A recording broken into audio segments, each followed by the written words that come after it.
إن الحمد لله نحمده ونستعينه ونستغفره ونعوذ بالله من شرور أنفسنا وسيئات أعمالنا من يهده الله فلا مضل له ومن يضلل فلن تجد له وليا مرشدا وأشهد أن لا إله إلا الله وحده لا شريك له وأشهد أن محمدا عبده ورسوله اللهم صل على محمد وعلى آل محمد كما صليت على إبراهيم وعلى آل إبراهيم وبارك على محمد وعلى آل محمد كما باركت على إبراهيم وعلى آل إبراهيم في العالمين إنك حميد مجيد رب اشرح لي صدري ويسر لي أمري واحلل عقدة من لساني يفقهوا قولي. Ndugu zangu Waislamu, kwa mara nyingine tena tumshukuru Allah Subhanahu wa Ta'ala kuweza kutufikisha siku hii ya Ijumaa leo, siku ambayo kwamba Mwenyezi Mungu Subhanahu wa Ta'ala amenichagua mimi na wewe kuweza kupata salatu Ijumaa katika msikiti kama huu. Hii ni neema kubwa ambayo Mwenyezi Mungu Subhanahu wa Ta'ala anasema wa amma bi ni'mati rabbika fahaddith. Wakati wote binadamu anatakana ashukuru neema za Mwenyezi Mungu Subhanahu wa Ta'ala. Na miongoni ni hii afya ambayo umeweza leo kutoka nyumbani kwako kuja hapa kusali salatu Ijumaa bitawfiq min Allah Subhanahu wa Ta'ala. Wa amma bi ni'mati rabbika fahaddith. Leo nataka kuzungumzia kuhusu umuhimu wa mazingira, ahamiyatul bi'a, conservation of our environment, kuhifadhi mazingira, ambayo wengi katika sisi tufikiria kwamba haya ni mambo ya kizungu, wengi tufikiria kwamba haya ni mambo ya United Nations, lakini kumbe Mwenyezi Mungu Subhanahu wa Ta'ala amezungumza haya kwenye Qur'ani, na Mtume sallallahu alaihi wasallam naye pia karne 14 amezungumza akiwa si mwanachuoni aliye university wala aliyesoma historia wala science wala environmental studies, lakini kwa sababu huwa rasulun min indillahi Subhanahu wa Ta'ala akazungumzia haya.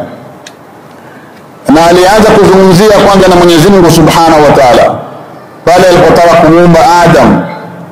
Mwenyezi Mungu anasema wa idh qala rabbuka lil malaikati inni ja'ilun fil ardi khalifa qalu ataj'alu fiha man yufsidu fiha wa yasfiku ad-dima' wa nahnu nusabbihu bihamdika wa nuqaddisu laka qala inni a'lamu ma la ta'lamun.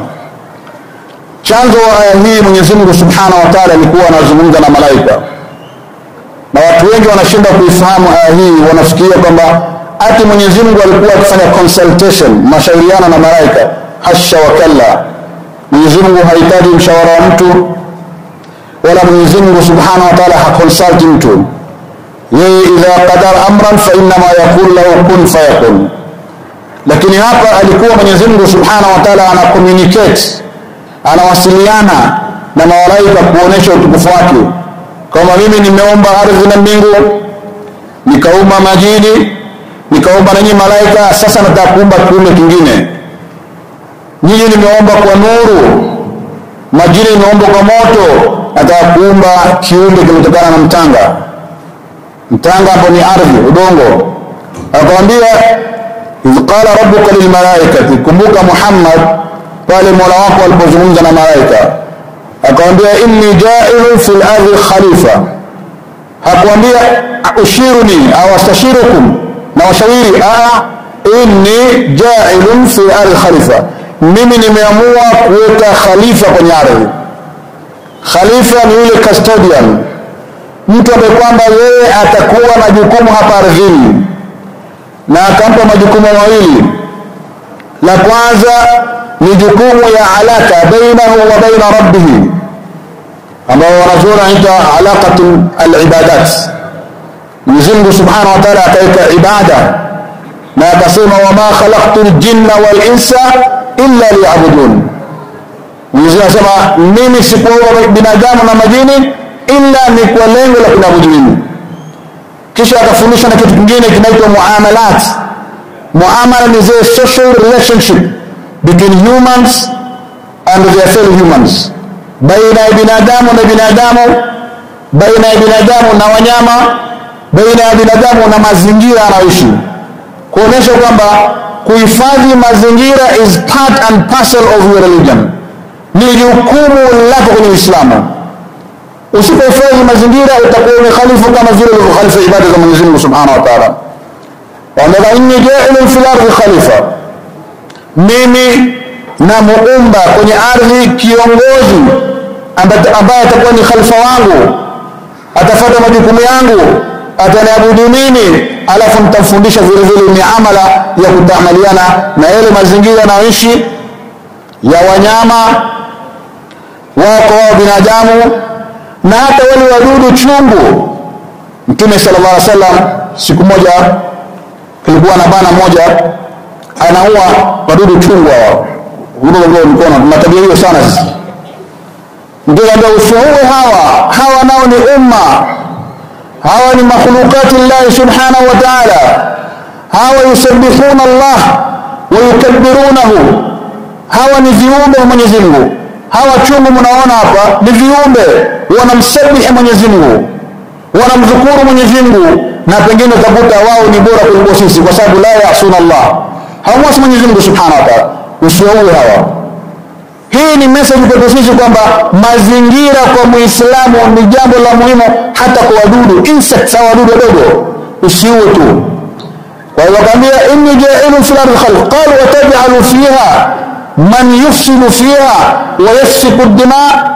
Ya Allah, watakuumba wewe viumbe ambao kwamba watakuwa wanasambaza ufisadi, wanauana, wanamwaga damu, wanaibiana, wanachokozana, wanatetana, watakuumba viumbe namna hiyo.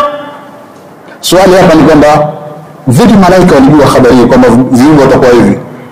Wanazuoni wa tafsiri kukiwemo Ibn Kathir na wengineo Shaukani wanasema malaika walikuwa wao wana experience ya majini walioumbwa kabla binadamu wakateremshwa kwa duniani.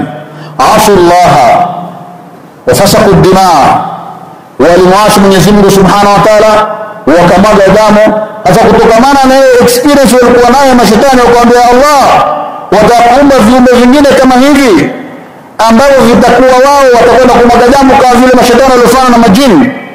Mwenyezi Mungu Subhanahu wa Ta'ala akatumia ile authoritative language, lugha ya kuonesha kwamba yeye ni Bwana Malikul Mulk, akamwambia inni a'lamu ma la ta'lamun, mimi najua mambo ambayo hamyajui, wataneni na mimi nimewaambia tu, si washauri, nawaambia kwamba mimi natiania kuumba binadamu, kiumbe ambacho kwamba ni tofauti na nyinyi malaika, niliumba kwa nur na majini waliumba kwa moto. Mimi naomba Mwenyezi Mungu Subhanahu wa Ta'ala atuumbe sisi binadamu. Ile khalifa ukisoma vitabu tafsiri au tafasiri imeelezewa kwa urefu sana, yote inaingia ibadat na muamalat. Kwa hivyo wewe binadamu hapa ndiye mwenye responsibility ya kutekeleza ule ujumbe wa Mwenyezi Mungu Subhanahu wa Ta'ala. Kisha Mtume sallallahu alayhi wasallam akazungumza kuhusu hiyo conservation, uhifadhi wa mazingira. Leo ulimwengu mzima unazungumza kuhusu global warming. Global warming ni hali ambayo kwamba hivi sasa imetokea ulimwenguni, kwamba hali ya joto imezidi sana. Na ni kweli ukiwa umeishi katika ulimwengu utaona kuna tofauti. Ile miji ambayo kwamba ilikuwa zamani ukifika miezi fulani ni baridi, leo ni tofauti kabisa. Global warming, hali ya ulimwengu imebadilika. Sayansi wakachunguza, wakaangalia, wakasema global warming inasababishwa na mavumbi na moshi, sawa ikiwa moshi wa magari au moshi wa takataka na kadhalika, hata zile waste materials zile, yale machupa yanatupa barabarani. Ndio leo kuna haraka zinaendelea. Hizi haraka hizi za leo zilizungumzwa na Mtume sallallahu alaihi wasallam, kutupa chupa barabarani kule au hata kwenye beach. Utakuta leo watu waswahili tena, watu wakijenga majumba yao wanajenga majumba alafu vyoo zile sewage system zinaelekezwa baharini. Hawajui kwamba kule ni kuchafua mazingira. na watu wanafikiria yale yaliletwa na wazungu, yale yaliletwa na civilization. Na hasha, yale yako tangu kwa Mtume SAW. Sikiza hadithi ya Mtume SAW anazungumza kuhusu environment. Inna ad-dunya hilwa wa khidra, inna Allah mustakhlifukum fiha. Mwenyezi Mungu Subhanahu wa Ta'ala ameijalia ardhi kwamba ni nzuri, hilwa, tamu, na vile vile ni kijani, green, mazingira mazuri, miti, majani, manyasi. Haya wanasayansi hivi sasa wanasema kwamba kumbe miti ni moja katika ala Mwenyezi Mungu ameiumba, kazi yake ni kuhifadhi mazingira. Miongoni mwa kazi za miti zinaziwa nini? Soil erosion, mmomonyoko wa udongo. Kazi nyingine nini? Inavuta mivua. Na ndio Mtume sallallahu alaihi wasallam, subhanallah, 14 centuries Mtume hakwenda university, wala alikuwa si daktari, wala si profesa. Alikuwa akituma majeshi yake kwenda kupambana na maadui wa Uislamu, akiambia la taqta'u shajara, msikate miti, msiue wanyama, msichinje ovyo, na hata mkiwa mmempiga mtu mmoja asiyekuwa Muislamu, la yajuzu tamthil. Tamthili ni kumkata mtu into pieces, yani mtu shamuua wewe unamkata kata, haifai. Hata kama ni kafiri, hata kama alikuwa ni maadamu ushamuua wewe, hufai tena kumgusa mtu kama yule. Leo angalieni mazingira yetu. Ni nani alikupa ruhusa wewe katika mazingira yetu hivi sasa mwizi akiiba kumchoma moto? Unamchoma moto mwizi kama yule? Hakuna sheria kama hiyo. Ikiwa Mtume sallallahu alaihi wasallam anasema hata kwenye vita mkiwa mtu ameshauawa ni adui, usimkate kate. La yajuzu tamthil, usimkate kate. Leo mtu unaibiwa mobile phone, kuna serikali, kuna nidhamu, kuna wazee, kuna watu. Kwa nini mwizi kama yule asichukuliwe akahukumiwa kiserikali?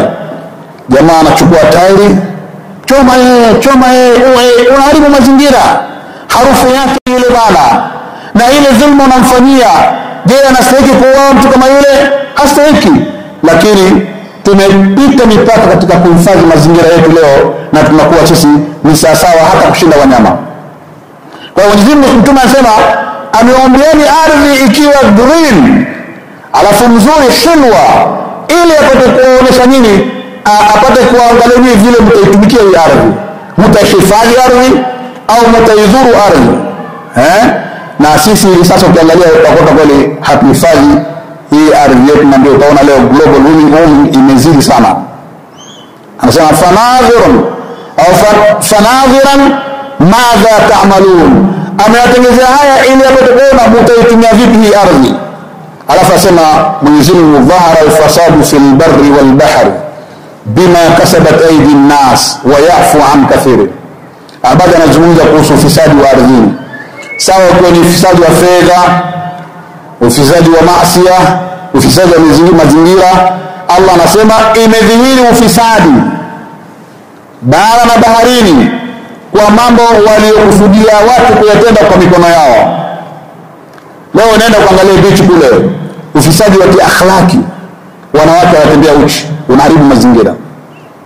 Ufisadi wa kiafya, unapochukua chupa ile ukanywa maji alafu ukatoa baharini, zile chupa zina chemicals, zile chupa chemical mbaya sana.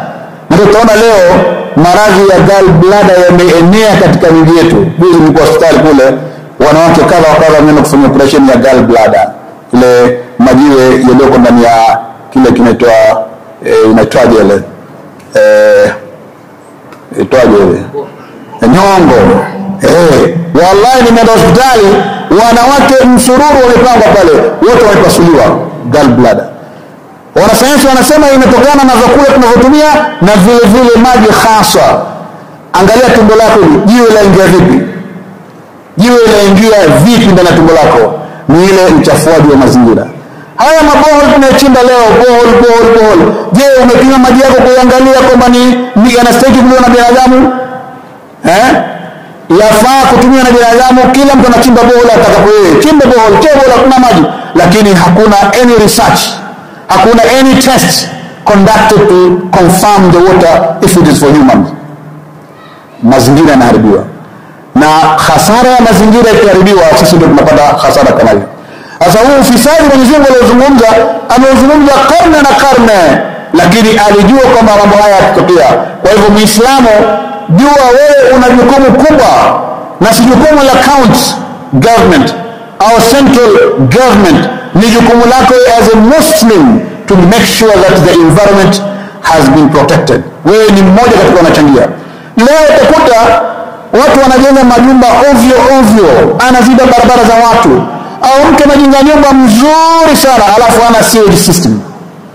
Maji yanatoka barabarani. Kuna msikiti Mombasa, maji ya choo yanapita kwenye kibla cha msikiti mpaka mlangoni pale. Wewe unasababisha watu kuingia na maji ndani ya msikiti. Wewe unasababisha watu kunuka uvundo na msikiti. Umetumia mamilioni ya pesa kujenga nyumba mzuri, lakini huna ratiba ya kufanya muhafadhatu ala albia, kuhifadhi mazingira. Uchafu ule Mtume alikataza kwenye miji, kwenye nyumba. Sasa Mwenyezi Mungu Subhanahu wa Ta'ala anasema ufisadi umeenea bara na bahari kutokana na matendo ya mikono ya binadamu. Sasa hizo gallbladder leo, maradhi ya kolera leo, maradhi ya ngozi leo, skin disease, na maradhi mengine mengi yanatokana na uchafu katika miji yetu. Hata kama ya Kiislamu, wanaenda tembea mitaani kule, uangalie ni nyumba gani zina sewage system, nyumba gani vyoo vyake ni. Hata msikitini leo unaingia msikiti chooni, unachukia kuingia msikiti kama ule, choo kichafu. Waliislamu nadhifun fatanazzafu, Uislamu ni dini ya usafi, cleanliness. Fatanadhafu, jisafisheni, kuweni nadhifu. Msikiti ndio sehemu ambayo kwamba yastahiki kuwa msafi. Institution zetu, madrasa, skuli ni sehemu yastahiki kuwa safi. Lakini leo unasema county hajafanya. Nani atafanya ikiwa wewe uanzi? County ikitengeneza pale, ikwambia wewe ondoa chupa, unaibuka pale, county iondoe chupa au takataka. Unafagia nyumbani kwako takataka, alafu unakwenda kutupa barabarani.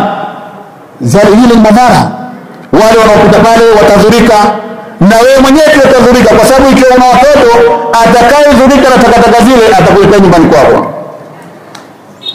Katika vitu ambavyo kwamba zinasaidia kuleta usafi wa mazingira, at-tahara wa nadhafa, tahara na unadhifu. Na that's why Islam is the best religion. Best religion, hakuna dini kama hiyo. Kwa sababu hakuna dini imezungumza kuhusu tahara, purification kama Uislamu. Hakuna. Wallahi hakuna dini leo, si Ukristo, si Uyahudi, si Upagani, si Uhindu. Uislamu ndio dini ambayo inafundisha watu nadhafa. Na the most important one ni ile ya mtu kwenda kuingia chooni.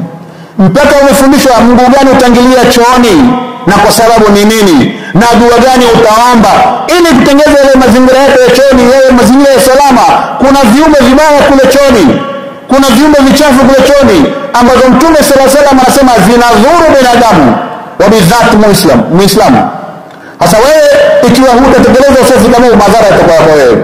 Au utakuta misikiti mingine wanatengeneza zoo vizuri, unaingia bila viatu. Hakuna sunna kuingia chooni bila viatu, chafu. Kule kuna bacteria, kuna germs. Kuna watu wengine wanaingia chooni kule wana bilharzia, wengine wana visonono, na wale vidudu wale wakitanyaga kwenye nyaya zako zinapanda kwa miguu, zinaingia katika system ya nini, ya damu, inaenda katika blada yako na unaanza kujua damu. Bilharzia, gonorrhea, kolera na hadith wala haraj, maradhi kila aina ambayo leo ndio maradhi sugu katika majumba yetu na miji yetu, yametokana na kuepuka sunna za Mtume sallallahu alaihi wasallam. Kwa hiyo tahara wa nadhafa wa da'wa ila tanzif al-jasad wa thiyabi, hizi ndizo silaha za kufanya wewe Muislamu uweze kuishi kwa salama. Na wallahi ukifuata nidhamu ya Kiislamu ya usafi kuna tabu. Lakini leo tumeathirika na magharibi, westernization. Yani Muislamu anaona afadhali atumie karatasi kuipangusia kuliko kutumia maji. Ni unadhifu gani ule? Maendeleo gani ya kutumia karatasi wewe? Hebu fanya experiment leo, uende uchukue ile biriani yako kwa kula leo, ile biriani, wengi mnakula biriani hapa. Chukua ile sana biriani ambao umekula yako na ya mwenzako, nituze biriani ile inakuwa rojo. Chukua sahani moja, ipanguse kwa karatasi zile mnaita toilet papers, pangusa na ile. alafu chupa nyingine uioshe kwa maji, alafu utajiambia wewe mwenyewe inakuwaje, which one becomes clean more than the other? Ni ile ambayo utatumia maji. Na ndio utakuta leo ukienda kujiosha sehemu zako za siri kwa makaratasi, alafu angalia ukosefu wa nadharia na mtazamo mzuri wa Kiislamu umekosekana. Mtu unatumia ndoo mbili kusukumia flashing ya ile tu, maji yanachoka ndoo mbili, alafu huko unapangusa huko unatoka, alafu kutoka nje msarakeni pale unatumia makopo matano kusafisha mikono yako, huko ndani kwa chafu unapata hivyo. Usafi gani? Civilization ya gani? Na wewe Muislamu badala ya kuiga ya Mtume sallallahu unaenda kuiga civilization za kizuka ambazo hazina misingi, za uchafu. Hauna njia wewe unaweza kusafisha nafsi yako kama hutatumia maji. Kwa hivyo mazingira kwanza yahifadhi mwili wako wewe. Wewe huwezi kuswali bila ya kuwa tahara. Wewe huwezi kuswali bila kuoga janaba. Wale wanawake kuoga haidhi zao, na ni pekee yake kwenye Uislamu utakuta concept ya haidhi. Nenda kaulize Mkristo yote mwanamke akiwa katika siku zake anafanyaje? Hakuna. Atakaa na wengine wanafanya tendo la ndoa. Sasa Uislamu unasema kul huwa adhan fa'tazilu an-nisaa fil mahid. Waepukeni wanawake katika siku zao. Ni uchafu, na naam ni uchafu. Scientifically has been proven kwamba unapomjamii mwanamke akiwa katika hali yake ya haidhi una madhara kwake yeye yule na madhara kwako wewe. Mazingira ni gani? Nayo wewe unasafisha mwili wako na unafanya mke wako msafi. Hakuna kwenye dini yoyote ambayo kwamba inazungumzia kuhusu tahara kama huo, janaba au haidh. Hakuna. Mtu asiyekuwa Muislamu akishafanya tendo la ndoa anaweza kutoka huyo kwenda kazini. Hakuna habari ya kuoga. Mtume anasema mtu kwanza akifanya vile aende chooni, angie kwa mguu wake wa kushoto au mbele kwa kulia au kushoto au miguu. Allahumma inni a'udhu bika min al-khubuth wal khaba'ith. Mwenyezi Mungu nitaoresha nini? Nifanye nini msafi? Nifanye nini na viumbe vibaya vilivyopaka choni vya kiume na kike, inakusudia na shetani. Alafu unaosha mikono yako vizuri, alafu unaosha zile private parts zako vizuri, alafu una perform ablution alafu ndio unaoga. Tena ukioga anza na mkono wa kulia, alafu mkono wa kushoto. Hivi sasa watu wengi hawajui hikma hizi.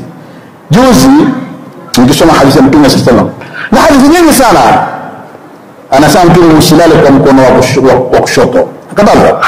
Au ile mchezo kukaa mtu anakaa hata kwenye Ijumaa anategemea mkono wa kushoto, na Mtume amekataza mkao kama ile. Nikisoma nikagundua kwamba Mtume anakataza hivi kwa sababu moyo uko mkono wa kushoto. Lakini ukilalia mkono wa kushoto unaathiri moyo kwa njia nyingine au kwa njia moja au nyingine. Ndio Mtume akasema ukitaka kulala lala mkono wa kulia, wa kulia. Ukitaka kutegemea usitegemee kwa mkono wa kushoto. Makosa. Hakukwambia nini, lakini sayansi imekwambia leo. Kumbe yale Mtume aliyosema karne na karne yana madhara kweli. Kwa hivyo usafi. Vyoo vyetu viwe usafi. Usijifundishe tabia ya kutumia makaratasi unless, ambayo hiyo pia inapendekezwa, ikiwa utatumia lile karatasi toilet paper alafu usafishe kwa maji is more better kulikoni kutumia makaratasi peke yake au maji peke yake. Ni uzuri zaidi ukitumia karatasi na maji. Ama karatasi peke yake ni uchafu wala si maendeleo. Mimi nakumbuka zamani tukiwa university vijana mahostel kule, mtoto wa Kiislamu ati anaona haya kuchukua kopo la maji kwenda nalo chooni, afadhali achukue t-shirt mfukoni aende na tissue. Nini? He want to appear civilized. Si civilization hiyo, wala si ustaarabu huo, bali huo ndio kurudi nyuma kuepuka sunna ya Mtume sallallahu alaihi wasallam. Alafu vile vile katika vitu ambavyo Mtume sallallahu amevisabu ni uchafu ni mambwa. Na hii subhanallah, moja katika akhlaki mbaya watu wa Kiislamu leo, ati mtapenda dog kuonesha kwamba is civilized barabarani au anaingia na nyumbani. Ni haramu kufuga majiba nyumbani unless ikiwa yule ni wa kulinda na anaweka pande yake maalumu, anakuwa na wakati maalumu kufunguliwa, anapewa chakula chake sawa kabisa, unamheshimu. Lakini usimpe heshima kupita kiasi mpaka mambo wanalala naye ndani ya chumba na kana siti. Ni uchafu na ni mashaitani. Mtume anasema nyumba ambayo kwamba kunakaa maamuru ndani au mapicha vikutani, malaika hawaingii. Na malaika wanakuja pale wanatoa nini? Baraka. Asipoingia malaika nani anakuwa hapo? Shetani anakuwa na madhara, wasawisa, uchache wa riziki, uchache wa baraka, mivurugu kila wakati wewe na mke wako na mtu wako. Ni aibu mtoto wa Kiislamu ndani ya mji wa Kiislamu kama Malindi, kama Mombasa, kama Lamu, sita za mji wa Kiislamu karibu na misikiti ya Kiislamu, na huko ameshikia mbwa ati yeye ni ameendelea, ni uchafu, na Mtume sallallahu alayhi wasallam amekataza. Kwa hivyo iwapo tutataka kufanya unadhafa, lazima tuanze na sisi wenyewe. Na ndio Mwenyezi Mungu anasema in kuntum tuhibbuna Allah fattabi'uni, ikiwa mnampenda Mwenyezi Mungu kweli basi nifuateni mimi.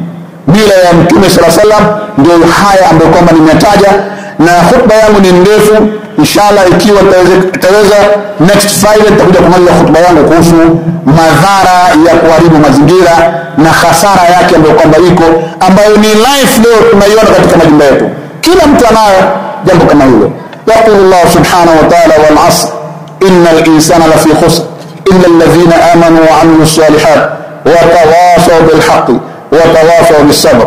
Barakallahu li wa lakum fil Qur'anil 'azim ونفعني وإياكم بالآيات والذكر الحكيم فتقبل مني ومنكم تلاوته وهو الغفور الرحيم فاستغفر الله.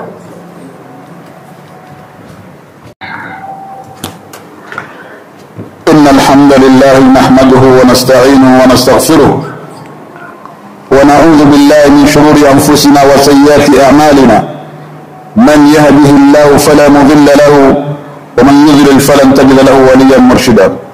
Kumalizia nukta hii yangu ya kwanza ambayo Ijumaa itakuja ikiwa nitapata nafasi nitakuja kuimalizia inshallah na nyinginezo, ni kwamba miongoni mwa kazi ya kwanza kuweza kusafisha mazingira ni ibda binafsika, anza nafsi yako mwenyewe. Na ndio Mwenyezi Mungu akamwambia Mtume wasiyada kafatahir, na Mtume alikuwa si mchafu, lakini al-amru lirrasuli sallallahu alaihi wasallam amrun lana, ile amri anayotoa Mtume sallallahu alaihi wasallam ni amri kwetu sisi. Kwa hivyo alipoambia Mtume wasiyada kafatahir, ni kwamba nguo zenu nyinyi Waislamu pia yatakana msafishe, ni wasafi. Na leo katika swala ili iweze kutimia lazima uwe msafi katika nguo zako, pahali pa kuswalia, na hata vile vile mwili wako. Ni makosa Muislamu kuja msikitini kuswali akiwa ananuka, makosa sana. Hata ikiwa swala yako itakuwa sahihi, lakini ni makruh. Mtume asema katika misikiti kuna malaika wanahudhuria, wal malaikatu tataadha bima yataadha biha an-nas, malaika wanakereka na uchafu na harufu mbaya kama vile wewe binadamu unavyokereka. Imagine umeingia msikitini na swali na huku mdomo wako kupiga mswaki, amin, unatia wenzako harufu mbaya. Mtu anakuwa hana comfortability katika kuswali na malaika wanakukimbia katika sehemu kama hiyo. Sema yaqulu Allah subhanahu wa ta'ala inna Allah wa malaikatahu yusalluna 'ala an-nabi يا أيها الذين آمنوا صلوا عليه وسلموا تسليما اللهم صل على محمد وعلى آل محمد كما صليت على إبراهيم وعلى آل إبراهيم وبارك على محمد وعلى آل محمد كما باركت على إبراهيم وعلى آل إبراهيم في العالمين إنك حميد مجيد. اللهم أعز الإسلام والمسلمين وأذل الشرك والمشركين ودمر أعداءك أعداء الدين يا رب العالمين. اللهم وحد صفوف المسلمين في كل مكان وفي فلسطين خاصة. اللهم وحد صفوف المسلمين في كل مكان وفي فلسطين خاصة. ربنا آتنا في الدنيا حسنة وفي الآخرة حسنة وقنا عذاب النار. وأقم الصلاة.